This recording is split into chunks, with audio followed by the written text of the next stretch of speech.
Entre provas, suspeitos e silêncio, esconde-se uma verdade sombria. Baseado em fatos reais, este é mais um caso que marcou a história. Não esqueça de se inscrever, compartilhar e ativar o sininho. Prepare-se, a investigação vai começar. Naquela noite, no Clube Sírio, ninguém imaginava que o maior campeão de jiu-jitsu do Brasil daria seus últimos passos. Em poucos segundos, uma discussão virou tragédia e o país inteiro buscou respostas. Este é o caso que chocou o esporte e dividiu opiniões. A morte de Leandro Lo. Ele venceu o mundo nos tatames, mas perdeu a vida de forma abrupta e cruel. A família busca justiça, fãs pedem respostas, e o caso ainda divide o país. Hoje revisitamos a última noite de Leandro Lo. Mas quem era Leandro Lo?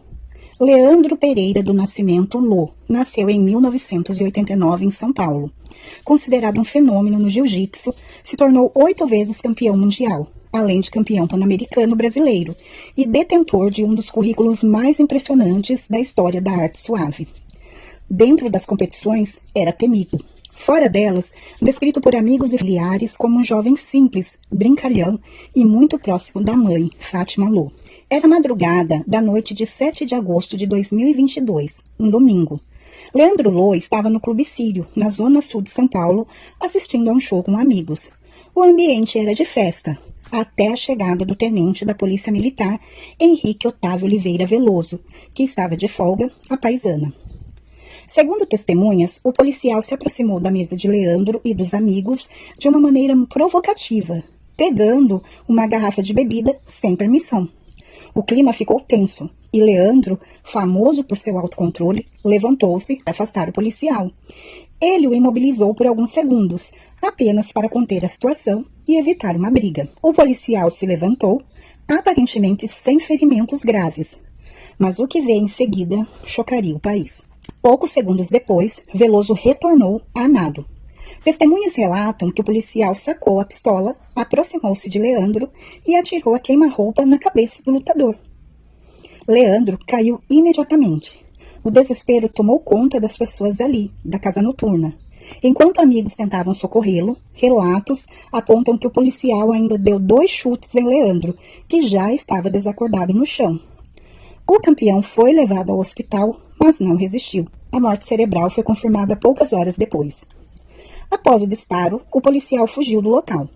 Horas depois, se apresentou no 17º Batalhão da PM, onde foi preso preventivamente. A morte do lutador gerou comoção nacional e internacional. Atletas, fãs, jornalistas, organizações do jiu-jitsu expressaram revolta e tristeza.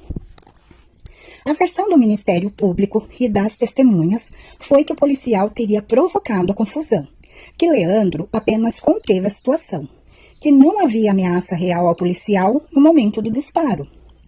O tiro foi considerado um ato de violência injustificada. Foi a queima-roupa a curta distância na cabeça. Mas a defesa alegou que Veloso teria sido imobilizado violentamente e se sentiu ameaçado. A tese sustentada, legítima defesa. As duas versões se chocaram durante todo o processo, com grande repercussão pública. Em 2024, o caso foi a júri popular. A expectativa era enorme, já que se tratava de um crime envolvendo um ídolo nacional e um agente do Estado. Após um julgamento tenso e cercado de críticas, o júri absolveu Henrique Veloso, aceitando a tese de legítima defesa. A decisão dividiu o país. Após a absolvição, o policial divulgou um vídeo pedindo perdão à família e dizendo que teve que sujar as mãos para preservar a própria vida. A mãe de Leandro Lo afirmou que a decisão foi injusta e que vai recorrer. A comunidade do jiu-jitsu e grande parte da opinião pública reagiu com indignação. A morte de Leandro Lo se tornou um dos casos mais marcantes envolvendo violência em ambientes de lazer no Brasil. Além disso, reacendeu debates sobre o comportamento de policiais fora do serviço. Trouxe questionamentos sobre segurança em eventos noturnos e levantou críticas sobre o funcionamento dos julgamentos envolvendo agentes do Estado. Para os fãs, amigos e familiares, Leandro Lo permanece uma lenda, um dos maiores lutadores da história, cuja vida foi interrompida de forma brusca e dolorosa. Seu legado continua vivo nos tatames, nas academias e na memória de quem acompanhou sua trajetória. Mas o que realmente aconteceu dentro daquela casa noturna? E por que duas versões tão diferentes surgiram para explicar a mesma noite? Imagens e depoimentos confirmam. Leandro estava acompanhado de amigos, sem qualquer histórico de brigas naquela noite. Para muitos, era apenas mais um fim de semana de descontração. Pouco depois da meia-noite, o tenente da PM, Henrique Otávio de Oliveira Veloso, de folga e à paisana, entra no clube. Segundo testemunhas, ele teria se comportado de forma provocativa, tocando objetos da mesa onde estava o lutador, inclusive pegando uma garrafa de bebida sem permissão. Essa atitude dá então início ao conflito. Leandro, acostumado a lidar com tensão, levanta e imobiliza o policial por alguns segundos. Testemunhas dizem que o objetivo não era machucar, mas conter. Aqui surge o primeiro ponto de divergência. A versão das testemunhas é que Leandro apenas afastou o policial para evitar confusão. A imobilização durou pouco e não causou ferimentos sérios. A versão da defesa é que Veloso teria sido derrubado de uma forma violenta e que ele se sentiu humilhado e ameaçado. E após ser solto, então, ele se levanta. Por alguns segundos, a confusão parece ter terminado. Mas é neste momento que, segundo a investigação, o policial retorna já com a arma em mãos. Testemunhas afirmam: não houve agressão por parte de Leandro. Não houve ameaça, não houve luta. Mesmo assim, o policial se aproximou e disparou um único tiro na cabeça de Leandro Lô. O campeão cai. A casa noturna entra em desespero. Há relatos de que o policial ainda teria chutado o lutador no chão, o que agrava a percepção de violência gratuita. Após o disparo, Veloso foge do local. Horas depois, ele se apresenta em um batalhão da PM e é preso preventivamente. A partir daí, a investigação se divide entre duas narrativas que nunca se reconciliaram. Sim, Veloso estava armado, mesmo de folga. A questão é: havia motivo real para sacar a arma? As testemunhas dizem que não. A defesa diz que sim, alegando que o policial estava cercado e temia pela própria vida. Se confirmados, chutes após o disparo reforçam a tese de intenção, não de legítima defesa. A investigação também analisou se o policial provocou a situação ou se ele reagiu a um ataque inesperado. A comunidade do jiu-jitsu, familiares e grande parte do público expressaram indignação. Para eles, a investigação deixou claro que Leandro não representava ameaça no momento do disparo. O próprio policial divulgou um vídeo após a absolvição, dizendo que teve que sujar a mão para preservar a própria vida. A mãe de Leandro afirma que recorrerá da decisão, porque um agente de segurança, fora de serviço, decidiu sacar e disparar. A resposta do júri foi baseada nos fatos ou no cargo do réu. Houve falhas na reconstrução dos eventos? A legítima defesa se sustenta diante dos depoimentos? O que realmente aconteceu nos segundos entre a imobilização e o disparo? Até hoje, essas perguntas ainda ecoam entre especialistas, atletas e familiares. Leandro Lô deixou um dos maiores currículos da história do jiu-jitsu. Sua morte abriu discussões sobre violência em ambientes de lazer, uso de arma de fogo por policiais de folga e a forma como agentes armados são julgados no Brasil.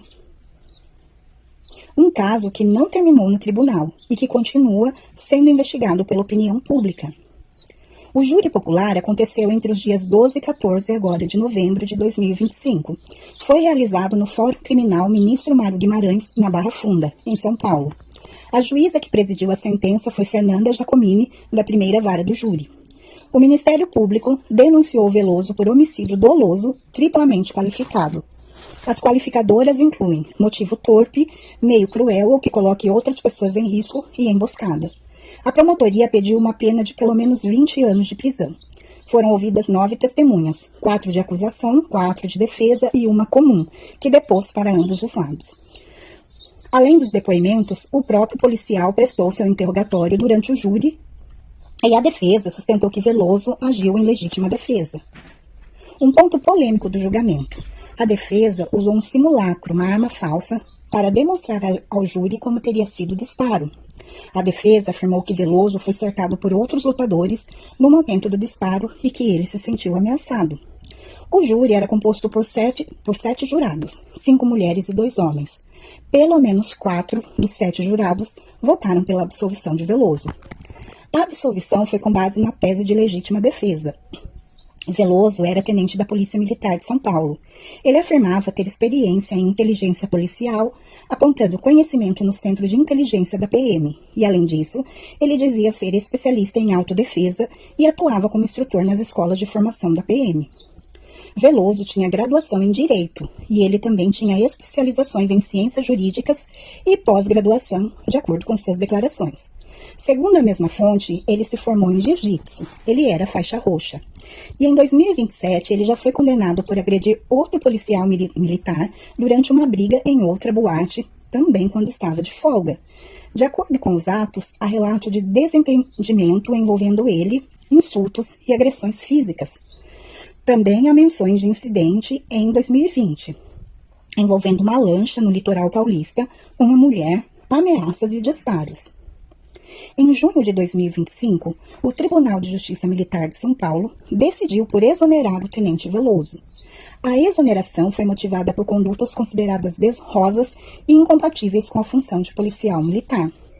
O Conselho de Justificação Militar avaliou sua conduta e concluiu que havia violação de princípios fundamentais de direitos humanos. Veloso foi absolvido pelo júri popular no caso da morte de Leandro Lô. Ele deixou a prisão militar Romão Gomes logo após a decisão.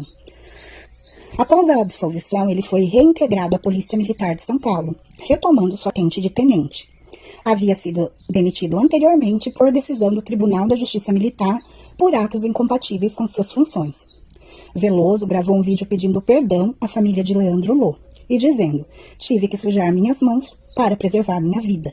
No vídeo, ele também fala sobre uma experiência única durante os anos que ficou preso e mencionou sua fé.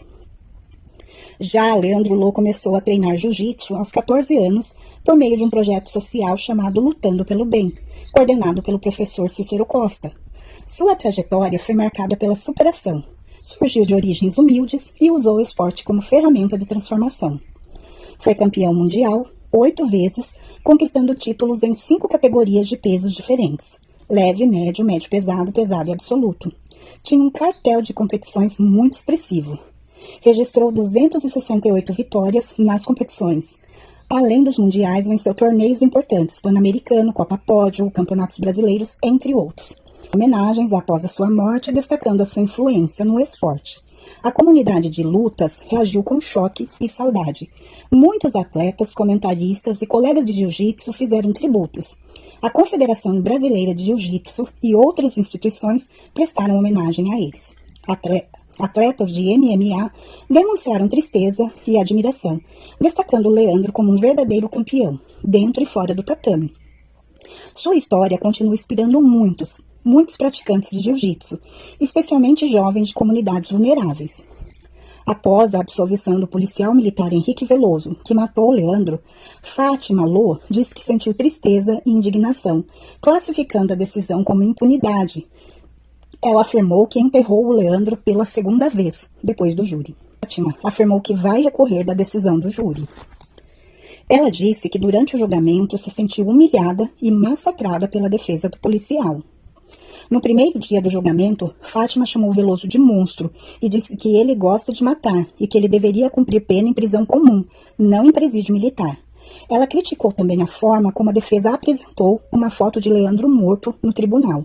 Segundo ela, foi humilhante ter que ver novamente a foto do filho com um furo na testa.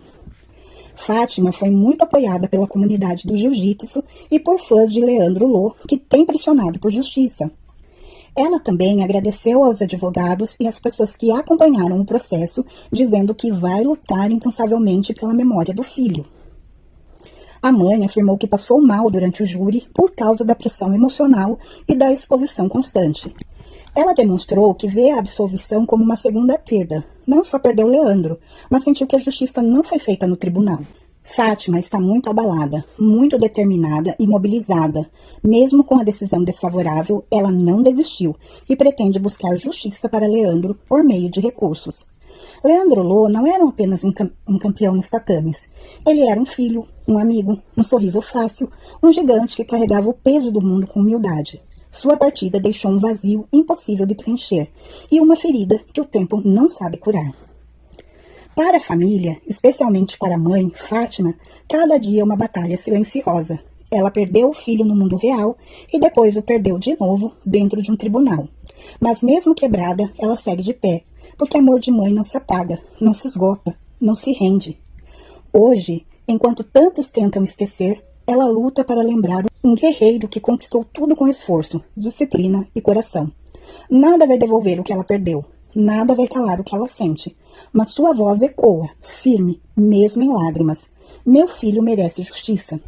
E talvez seja isso que mantém sua memória viva, a certeza de que homens como Leandro não morrem, permanecem, nos tatames que ele honrou, na história que ele escreveu, no amor que deixou, espalhado pelo caminho.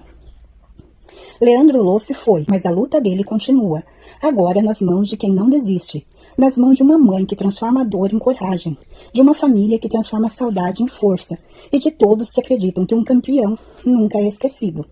Porque algumas histórias não terminam, elas resistem. Se chegou até aqui, comenta junto aí embaixo para eu saber.